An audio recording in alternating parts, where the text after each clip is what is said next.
Okay, welcome back to KC's Beer Room. I'm KC, and this is the big Summer of Australian Beer for 2026. Yeah, step into KC's where the vibe is live. Craft beer flowing, yeah, we thrive. Ales and lagers got styles galore. Every sip's a journey, always wanting more. The center hops hit you as you walk in. A flavor explosion where the fun begins. Chilling with the crew, laughter fills the air. In this beer room, there's magic everywhere. KC's Beer Room, home for the connoisseur. Smells like beer, but it's so much more. Crafted with passion. Every drop's a gem. In this hobby paradise, I'm right at home. Amen. KC's Beer Room, home for the connoisseur. Smells like beer, but it's so much more. Crafted with passion. Every drop's a gem. In this hobby paradise, I'm right at home. Amen. So as we draw to the end of another Australian summer, it is the 27th of February and it's 22 degrees, which is not very summery for a February day. But anyway, we're continuing on with the Australian Summer of Beer series. And we're back on the road. We're heading out to South Australia. Yes, South Australia. The capital city is Adelaide. And what is South Australia known for? Well, it could be known as the crime capital of Australia, the #1 serial killer city or state in Australia. Just to mention a few of the things that have happened over there. There was back in the mid-60s, the Beaumont children who went missing and never been found. There were the 2 girls that went to a football game and went to the toilets and disappeared and have never been found. There was the bodies in the barrel. Those guys got caught. They were taking people that were as dumbass as them and killing them and then using their dole checks or pension checks. And there was also, I think they were called the Family. They might have been a bit before. I think the bodies in the barrel would have been in the 90s, but just before that, probably in the 70s and the early 80s, there was a group of people or whatever called the Family, I believe, who were going around and taking young boys and murdering and torturing them. So that's what South Australia is known for, crime. But anyway, then #1 beer back in the day was West End Draught. I remember West End Draught. I think it was back in either 87 or 88, up at the Bathurst 1000 back in the day. You couldn't take beers in there unless you smuggled them in. You hid them in your boot or in your door trims, under your bonnet, wherever you could hide them so they couldn't catch you. But if you couldn't do that and you ran out, you had to buy it. It was sponsored that year by West End, and I remember it being fucking terrible beer. So, don't know if they're making it any better. They're not brewed in South Australia anymore, but we'll get into that. I think they're brewed in Neutral Carbon Breweries by Line, which is owned by Kieran, all around Australia. So this could be made in Lidcombe or anywhere else that Line has a brewery. Thank you for joining me once again, and if you're watching this, give it a like, hit that thumbs up, please. So, a bit of history on West End. The colony of South Australia wasn't short on bright-eyed brewers in the mid-19th century, with breweries popping up left, right and centre in search of the state's best beer of choice. Eventually, one stood above the rest. That was the West End Brewery, founded by William Knox Sims, John Hames, and Edgar Chapman back in 1859. So there you have it. That's the history. I think it was bought out in 93 by Line Kieran, and then they ceased operations in South Australia, and it now gets brewed, like I said, all around Australia in other breweries. So that's about it on the West End. Let's crack one open. Just said, I remember this not ever being that nice. So I'll bring the bottle over. Well, we're going to come out a couple of times, I guess. There's the thing so you can see it nice and clearly. West End Draught. It looks pretty good. They're known as the red cans back in the day. Used to be West End Ale. I think West End Ale, that's what they used to call it. So it is 4.2%, 1.3 standard drinks in this brown bottle, 375 mils. Let's get it into the skewy. Let's give it a bit of a vigorous pour. Let's get that head happening. Woo! There she goes. I tell you what, one. Need a drip tray up here, don't I? That's the next thing I'm going to steal from a pub, a drip tray. So it's a light amber, light straw amber colour. Like I said, I'm going to bring it around so you can have see it properly, because I hold it up there, that blue light seems to get in the way. So there she is.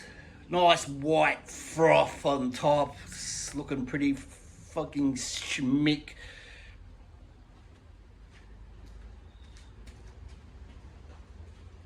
So have a snifferoonie of the old snatcheroonie. Ooh, smells like beer, sort of. I don't know if it's got a touch of skunk to it. Find it hard to have a touch of skunk to it when it's in a brown bottle, but what's the best use by date on here?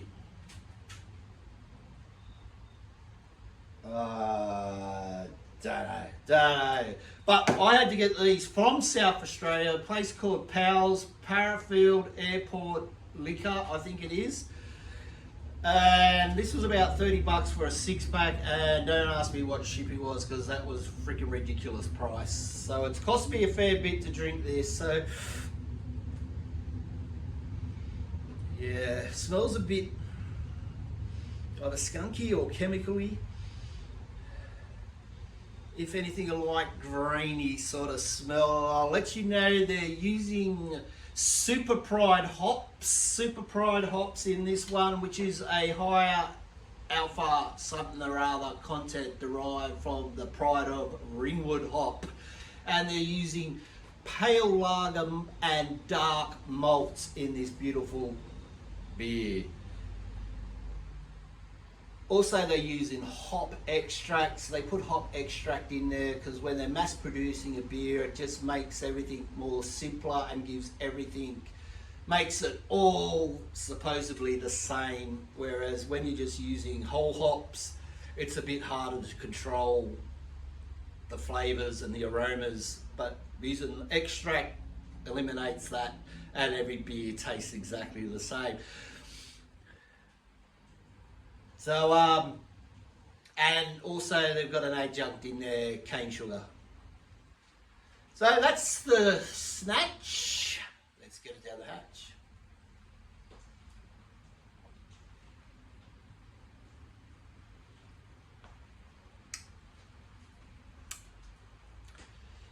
Bitter. Still, remember, like I said, back in 1988, up at Bathurst tasted like shit, and in 2026 it still tastes like shit.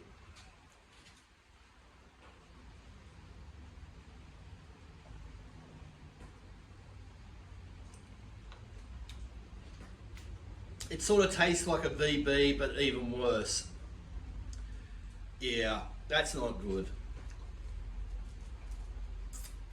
It's got that, what most Australian macro beers are known for. It's got that wet cardboard, stale sort of taste.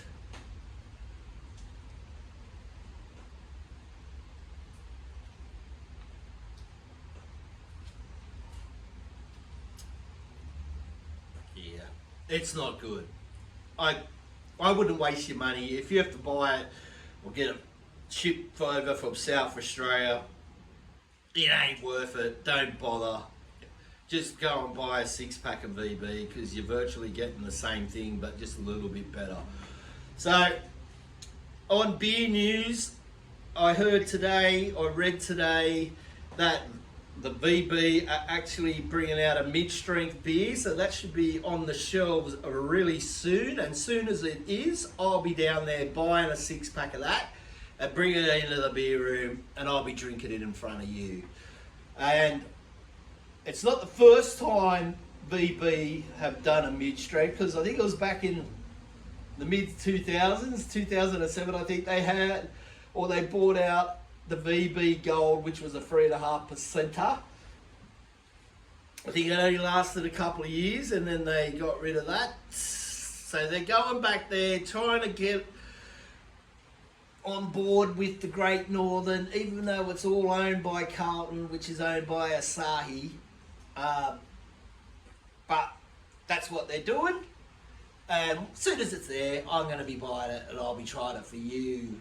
What are the other BBs they had out recently? They had the VX, I don't really see that anywhere anymore, and they had the VB Low Carb, which was the black label, and I don't really see that anywhere either. So, don't know how long this mid-strength's going to last, but if the young blokes who seem to like all that mid-strength beer get onto it, it might be a thing that hangs around. So, let's wrap it up. I've really enjoyed doing this Australian Summer of Beers. I've tried a few beers that I haven't had for a long time. I've tried a new one, the Tasmanian Cascade Draught, which was pretty much on average with the West End and the VB. Had the Reshes. We had the 4X Summer Ale. I really enjoyed that. That was nice. I really did. I think out of all of them, that was probably the best beer so far. And I hate to say that because I hate Queensland with a passion. Come on, you Blues. But anyway, we might do one more next week. We might try to get something from the Northern Territory. Can't get those big NT stubbies anymore. They're gone, but we'll try to find something if there is anything. I know there's a brewery in Alice Springs, but whether the bottle shops around my area have got them, I don't know. But I'm going to try, and if they don't, we'll just do something else. And that'll be the end of the series. And we move into, what are we moving into? Autumn. Great autumn beers. What are they? You tell me in the comments. Don't forget, if this is the first time you're watching this, subscribe to the channel. Hit the thumbs up if you're watching it. No one ever hits the thumbs up. I don't know why. Just do it. It's not hard. Thumbs up. Watch the video. Or even put the thumbs down. I don't care. Whatever. Don't do anything. Who gives a shit? Anyway, this is West End Draught. This is South Australia's finest beer. Says a lot. Their wines are obviously a lot better over there in the, what do they call it? The Riesling Valley, the something Valley, the Shit Valley, the Death Valley. I don't know what they call it. But anyway, you get there. You send it right.